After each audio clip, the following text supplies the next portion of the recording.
സംസ്ഥാനത്ത് ഉയർന്ന താപനില മുന്നറിയിപ്പ് തുടരുകയാണ്. ഇന്ന് 12 ജില്ലകളിൽ യെല്ലോ അലർട്ട് പ്രഖ്യാപിച്ചു. കൊല്ലം, പാലക്കാട്, തൃശൂർ, കണ്ണൂർ, ആലപ്പുഴ, പത്തനംതിട്ട, കോട്ടയം, എറണാകുളം, കോഴിക്കോട്, തിരുവനന്തപുരം, മലപ്പുറം, കാസർഗോഡ് എന്നീ ജില്ലകളിലാണ് സാധാരണയേക്കാൾ കൂടുതൽ ചൂട് അനുഭവപ്പെടുക.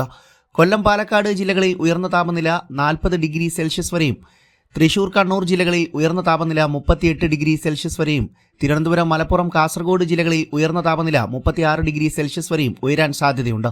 ഈ ജില്ലകളിൽ സാധാരണയേക്കാൾ 2-4 ഡിഗ്രി സെൽഷ്യസ് കൂടുതലായിരിക്കും ചൂട് എന്ന് കേന്ദ്ര കാലാവസ്ഥാ വകുപ്പ് മുന്നറിയിപ്പിൽ പറയുന്നു. ഉയർന്ന താപനിലയും ഈർപ്പമുള്ള വായുവും കാരണം മലയോര മേഖലയിലൊഴികെ ചൂടും അസ്വസ്ഥതയുമുള്ള കാലാവസ്ഥയ്ക്കാണ് സാധ്യത പ്രവചിച്ചിരിക്കുന്നത്.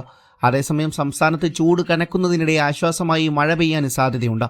ഇന്നു മുതൽ 4 ദിവസം വേനൽ മഴയ്ക്ക് സാധ്യതയുണ്ടെന്നാണ് കാലാവസ്ഥാ വകുപ്പിന്റെ മുന്നറിയിപ്പ്. പത്തനംതിട്ട, കോട്ടയം, എറണാകുളം, വയനാട് ജില്ലകളിലാണ് ഇന്ന് മഴ പ്രവചിച്ചിരിക്കുന്നത്.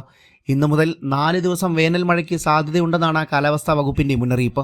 നാളെ 9 ജില്ലകളിൽ മഴ പെയ്യുമെന്നും പ്രവചനം. തിരുവനന്തപുരം, കൊല്ലം, ആലപ്പുഴ, പത്തനംതിട്ട, ഇടുക്കി, കോട്ടയം, എറണാകുളം, കോഴിക്കോട്, വയനാട് ജില്ലകളിലാണ് മഴ ലഭിക്കുന്നത്. ചൊവ്വാഴ്ച കേരളത്തിലെ 14 ജില്ലകളിലും മഴ ലഭിക്കും. ബുധനാഴ്ച എറണാകുളം, മലപ്പുറം, വയനാട്, കോഴിക്കോട്, കണ്ണൂർ, കാസർഗോഡ് ജില്ലകളിലും മഴ ലഭിക്കാൻ സാധ്യതയുണ്ടെന്നും കാലാവസ്ഥാ വകുപ്പ് പ്രവചിക്കുന്നു. ചൂടുയരുന്ന സാഹചര്യത്തിൽ ജാഗ്രതാ നിർദ്ദേശവും പാലിക്കണം. പകൽ 11 മുതൽ 3 വരെ നേരിട്ട് ശരീരത്തിൽ കൂടുതൽ സമയം തുടർച്ചയായി സൂര്യപ്രകാശം ഏൽക്കുന്നത് ഒഴിവാക്കുക. പരമാവധി ചൂടുവെള്ളം കുടിക്കുക. ദാഹമില്ലെങ്കിലും വെള്ളം കുടിക്കുന്നത് തുടരുക എന്നിവയും നിർദ്ദേശത്തിൽ പറയുന്നു. നിർജ്ജലീകരണമുണ്ടാക്കുന്ന മദ്യം, കാപ്പി, ചായ, കാർബണേറ്റ് സോഫ്റ്റ് ഡ്രിങ്കുകൾ തുടങ്ങിയവ പകൽ സമയത്ത് ഒഴിവാക്കണം. അയഞ്ഞ ഇളം നിറത്തിലുള്ള കോട്ടൺ വസ്ത്രങ്ങൾ ധരിക്കണമെന്നും നിർദ്ദേശത്തിൽ പറയുന്നു. പുറത്തിറങ്ങുമ്പോൾ കുടയോ തൊപ്പിയോ ഉപയോഗിക്കുക. പഴങ്ങളും പച്ചക്കറികളും ധാരാളമായി കഴിക്കുകയെന്നും ORS, ലായനി, സംഭാരം തുടങ്ങിയവയുടെ ഉപയോഗം പ്രോത്സാഹിപ്പിക്കണമെന്നും പറയുന്നു.